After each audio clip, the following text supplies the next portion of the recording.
Sure, it's not too often you and I do these pre-match chats on the back of 3 defeats, but that's where we are at the moment in time. And what's been the focus in training this week to try and put that right? There's no magic formula. I said to the lads, it's a case of just digging deep and battling away. We can talk about tactics and formations, and obviously from my point of view and the staff's point of view, picking the right side. But when that whistle goes and we get out there, we've just got to make sure things go our way. And there's never any guarantees of results, or even performances that's going to be filled with quality or creating lots of chances. But what you can guarantee is that when you come up against your opposite number, whoever you're playing against, then if the game's not going as well as you'd like, if your touch isn't good, or your passing's not good, or your crossing's not good, or whatever it may be, that night, then I think it'll certainly be a different type of game against St Johnstone as it was to Kilmarnock. There was times in the Kilmarnock game, looking back, we controlled it for large spells, played some decent football without having a cutting edge, defended sloppily a couple of times, which cost us. And it's about scoring more goals than the opposition, but that's in a simplistic view. We've got to get back to doing what we've done over the years since I've been at the club anyway, and create chances. We've got goals for records been terrific over the last few seasons, and we've got to get back to doing that, and it'll be more an up and atom style, if you like, against St Johnstone, because they're not only a good side, they're organised, determined, got good pros in the squad, and they come here on obviously the back of a good result against Aberdeen. But there's no magic formula. You go out, you work your hardest, a little bit of luck maybe you need, and hopefully the confidence and the quality will come through. Keith Lasley wrote in his programme notes this week that he feels the morale and the spirit in the camp still very high. There's nobody's down in the dumps. There's a real determination. Do you sense that?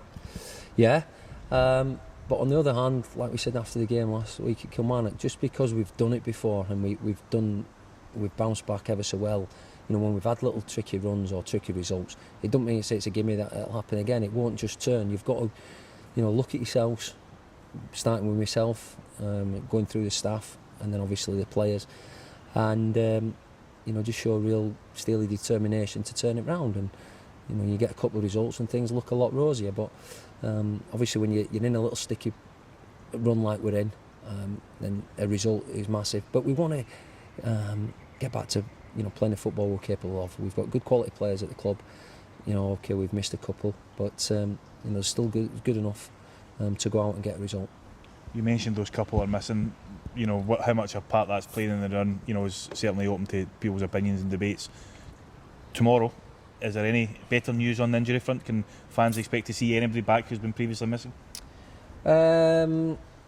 Possibly maybe one, but certainly not many. Having said that, from last week, Lee Owen's back available, which was good news. He wasn't out for too long, but there'll be a couple of lads who played last week who are out again. Just having a little bit unluckiness, if you like it, in that area at the moment. But no, it's a case, as I said before, it's a case of just rallying round and being together once we get out there, and turning this disappointing little run that we're having at the moment over. But no good feeling sorry for yourselves and things out. This is against us, that's against us. A couple of little things went against us last week, which if it had gone differently, could have seen a change in the result, but it wasn't to be. So it's a case of go out and put in a performance full of pride and passion, and that's what we need. Sorry to labour on the injuries point. Does it give you a conundrum because there's a 2-week break afterwards that you think to yourself, if I risk somebody, they could put them out long term. If I don't risk them, they're still above where they are now. I've got 2 weeks before we play Ross County. Yeah, it's certainly a concern because some of the lads that have, are on the fringes of coming back have only had 1 or 2 days training, and they've been out for over a month. So, we would be really disappointed, obviously, if we rushed them back for one game and then, they were going to be out for a long time. So it's a balancing act. But what I will say, regardless of injuries, I think we'll all admit, we haven't, when I talk about I always talk about the staff and myself as well, but, the players, I said to them today, there's probably nobody, would better come down and knock on my door if I left them out tomorrow. And likewise, the people that I leave out, there's nobody really that can come in and demand that he should be playing because of training performances or games and 20s or reserves or first team even.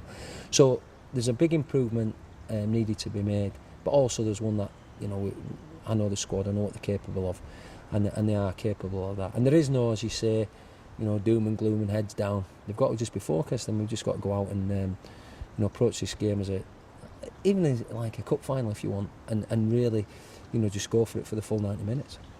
We spoke to Mark O'Brien in an interview earlier on. He's come up from Derby County on loan. He's probably been in the shadow of Henrik Oyama because obviously the two of them come in a day or so, so we've not really spoke much about him. What do you think he can bring to the squad when he's ready to be fit, whenever that might be? Yeah, I mean, Obi will come into the reckoning, obviously, with Fraser Kerr being out suspended. He would as well, and myself would like him to have had more game time under his belt.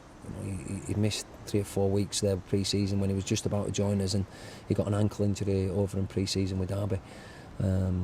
So he's got up to speed. He's trained well this week, and he's just a good, strong defender. And he'll need a run of games to really show what he can do naturally. But he's a good character, good type, and we're looking for him to be really strong when he's called upon. You mentioned to me the post-match interview at Kilmarnock as well that some of the players, for example like Henrik Oyama, were needing game time. Do you feel another week's training is closer to him to getting back to his sharpest best? Yeah, I've spoken to him during the week. He felt he needed that game at Kilmarnock. A bit of rustiness there, which is only natural. We're talking about when lads play pre-season games, it takes them 3, 4 games, 5 games to get up to real sharpness. Henrik's only had a couple, but he certainly looked lively and sharp in training this week. And we've got players in the squad, who can create and also score. Look at Ainsworth's contribution last season goals-wise. Josh Law is more than capable. He shows in training. Obviously Sutty, Henrik, Bob McHugh, Lee Irwin, Vigers. We've got lads in there who are all capable of scoring goals and have got good ability. So we just need to bring that to the along with all the the commitment, the good defending, the togetherness. We need to get that. There was signs that there was a couple of little occasions last week where we had some really good passing moves, but final ball let us down. Or the keeper had a save and somebody got his foot in and things like that, and little things can just turn. But this week's training, a lot of the lads will be better for it. That's for sure. Yeah. Let's talk about opposition if we can. St Johnstone, they come into this season as cup winners for the first time. An up and down European campaign, but 2 defeats at St Johnstone last year, but 2 wins here. It's very, very little between those teams, I think. Yeah, they're always a strong side and difficult to play against. Obviously up at McDermott recently we've been poor, but likewise here. The game we played New Year's Day, we beat them 4-0. We were terrific. It was a really good game of football. They had chances, but we had more chances as well. And that's what we need to look to try to serve that up again if we can. But they've got an experienced back line, likes of Anderson, Mackay, Wright. Manus in goal, good experience throughout the side and clean up front, likes of Miller in the middle of the park and Croft. So they've got a lot of experienced players, and it's always difficult, So it'll be a different game to the one against Kilmarnock. As I say, I think we controlled it for long periods. I think different size of park, obviously different surface, and they'll on the back of a good win against Aberdeen. Now they brought Graham in from Dundee United. Now whether Tommy sees it, he comes in and plays 2 up front, who knows, but we've just got to concentrate on what we're going to do tomorrow and do it to our best of our ability. Yeah, that's a good point about Graham, because obviously when Stevie May goes, the assumption of everybody is that they might flounder, the bubble might burst, but with McLean in there, really good striker, scored in it as before. Graham's in there as well. They've got they brought the lad up from England as well. They've still got real firepower and real options. They have, yeah. They brought Adam Morgan, was at Liverpool, banged loads of goals in for Liverpool. I saw him a few times and got released by Yeovil there and have come up. The boy O'Halloran is capable, got good pace. Witherspoon, Croft, the likes of them, and even from the middle of the park, boy McDonald can chip in with goals. So, yeah, I think it's going to be a real tight game, as most games at this level are. If I'm honest, you can change on individual things, a mistake, a decision, whatever it is. But first and foremost, obviously, we want the result, but we want a performance that we can get back to something near what we know we're capable of. Thanks, Stuart. Cheers.